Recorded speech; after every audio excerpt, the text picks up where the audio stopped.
You know, in this life, one thing we can't avoid, and that one thing is conflict. We're going to have conflict in our lives with other people. We're going to have conflicts with ourselves. We're going to have conflicts with organizations. Just a little bit about my own background in this area. I received a substantial federal grant from the United States Department of Justice to evaluate the effectiveness of Navajo peacemaking to resolve violent interpersonal conflict. And the reason I went for this grant and eventually got it was I worked in a conventional criminal justice system, and I saw that the one thing the justice system lacked was justice. The same drug offenders were arrested and they came in, they served their time, or they bailed themselves out. They went and then they left and then they came back in. And it was one big merry-go-round. The justice system had no moral quality to it.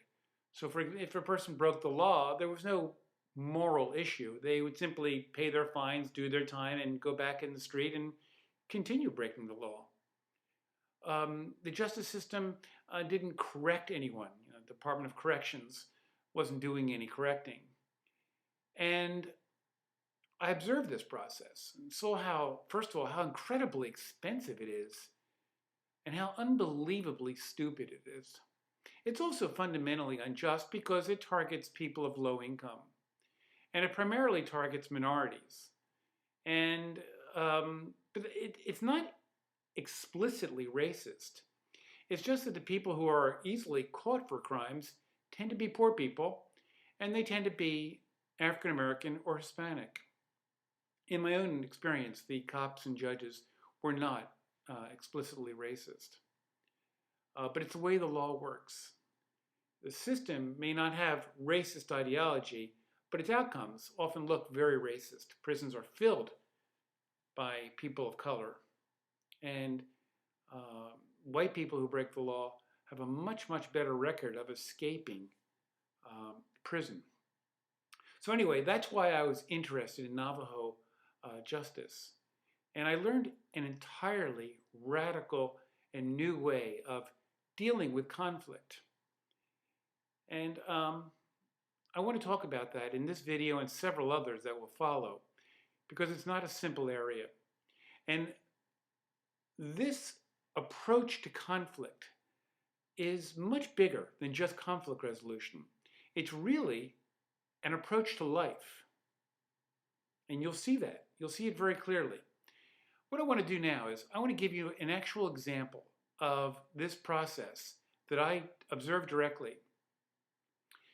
And in this case, a man, a son of what he did was he got drunk and he got a gun and he hit his mother in the face and broke her jaw, and he broke her arm. And this man was arrested and he was taken to jail on the Navajo Reservation, and his parents did not bail him out, so he sat in jail. And the mother, an older woman, went to the traditional justice office, and this is called Hojonja Nahasli in Navajo. And she spoke to a peacemaker, and he asked her what had happened. She was all bandaged and had her arm in a sling. And she said, and this part of the conversation was done in Navajo, but I had a translator. And she said, my son hit me in the face with a gun. And he also hit me in the arm and broke my arm. And the peacemaker asked her, how do you feel? That's an interesting question. We don't typically ask people, how do you feel? And she said, I feel very sad. I feel very sad that my son and I have come to this. And he's always had a problem drinking, and when he drinks, he can get violent. And of course, this is a very common problem in our world, violence and drinking. And so the peacemaker said, is this what you expected from your son? Or is this what you wanted from your son? And she said, no, no, this is not what I wanted. And he said, what did you want with your son? And she said, I wanted a son who would respect me and love me because I love him and I respect him. And the peacemaker asked her, where is that love and respect right now? And she started crying, and she said, I don't know. I don't know where it is, but I am very sad. So he asked her, do you want a peacemaking session? And she said, yes, that's why I'm here. And he said, then we'll schedule one. And then what he did was, he asked her to do certain things in this peacemaking session. And this is the part that's very important for us to hear.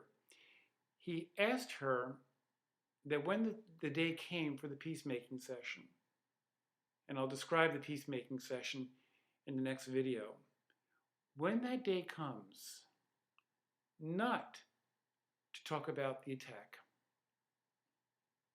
Now, did you hear that? The peacemaker asked the mother, don't talk about the attack. She said, what then should I talk about?